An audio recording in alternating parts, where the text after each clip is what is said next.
છોટાઉદેપુર સાથે હું છું આપની સાથે પાયલ બામભણિયા। તો જોઈએ આજના મહત્વના સમાચારમાં। એક પેડ માં કે નામ 75મો વન મહોત્સવ 2024। સમગ્ર દેશને હરિયાળો બનાવવા માટે વડાપ્રધાન શ્રી નરેન્દ્રભાઈ મોદીએ એક પેડ માં કે નામ અભિયાન શરૂ કર્યું છે।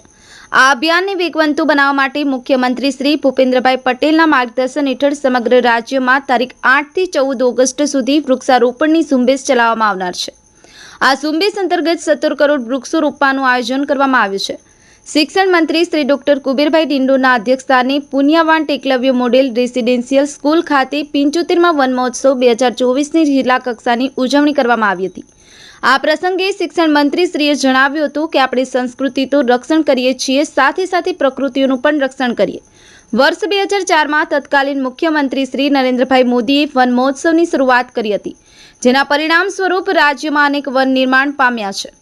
આદિવાસી પ્રકૃતિ વચ્ચે રહી તેને ઓળખે છે। ગુજરાતમાં 752 પ્રકારની વનસ્પતિઓ, 200 પ્રકારની ઔષધિ વનસ્પતિ છે।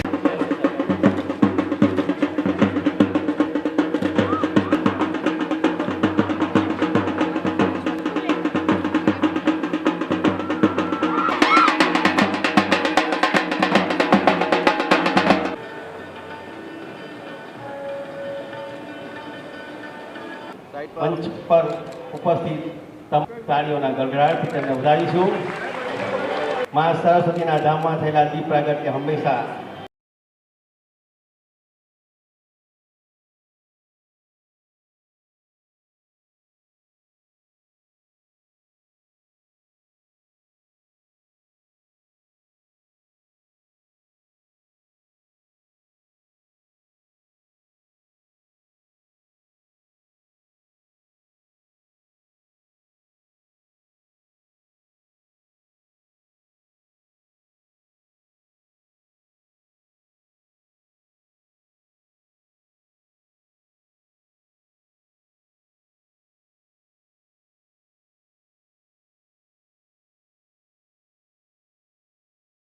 થી તેમને વધાવીશું।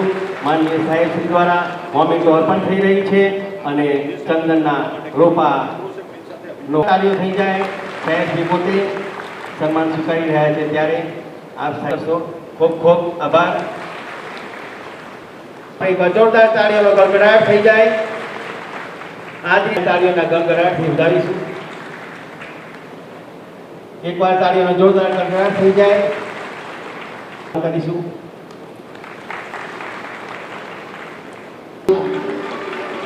તાળી એ સન્માનનું પ્રતીક છે। હું જયંતિભાઈ રાઠવા સાહેબ વિનંતી કરું, આવો સાહેબ આજના કાર્યક્રમ માટે પ્રેરક।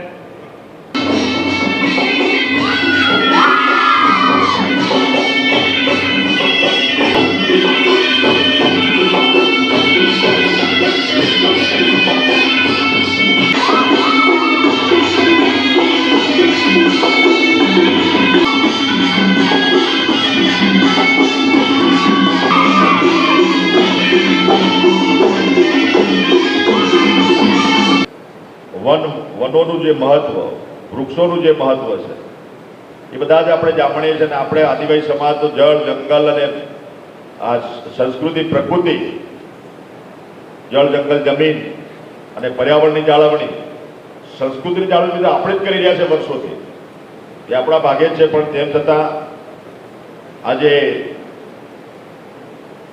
વિકાસ એટલો આગળ વધ્યો એટલે જંગલો કપાતા ગયા અને લીલોતરી ઓછી થઈ અને ઈંટ કોન્ક્રીટના જંગલો બનતા ગયા।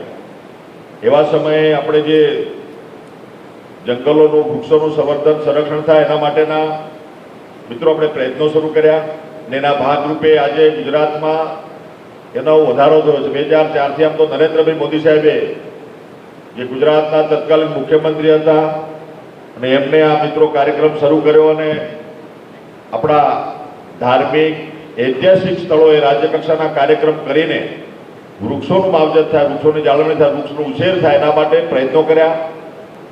બાળકો જો સ્કૂલમાં ભણે છે ત્યાં એક વૃક્ષ રોપીને દત્તક લે, જે સ્કૂલ છોડે ત્યાં સુધી એના નામનું એ વૃક્ષ તૈયાર થાય।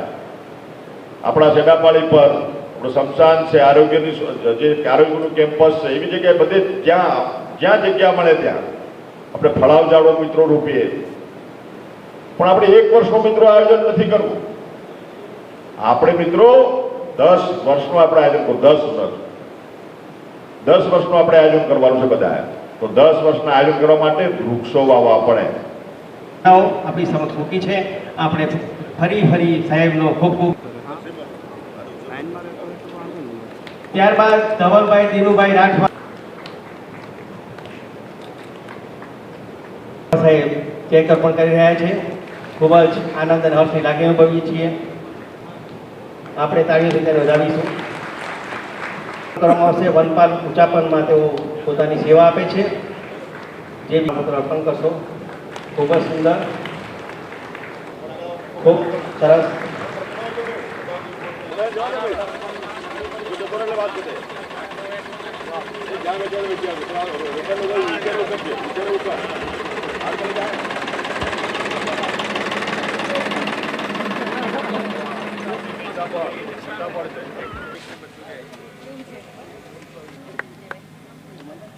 આગળનું સિંદૂર છે, પછી પેલો સિંદૂરનું ઝાડ આવ્યું. આજ રસ્તે આવું છું ને, આ રસ્તે આવું છું કે એટલે ઉમેશભાઈ આવીશ. રાજેશભાઈ ફાયદો જ છે. રાજભાઈ શેર કર દે.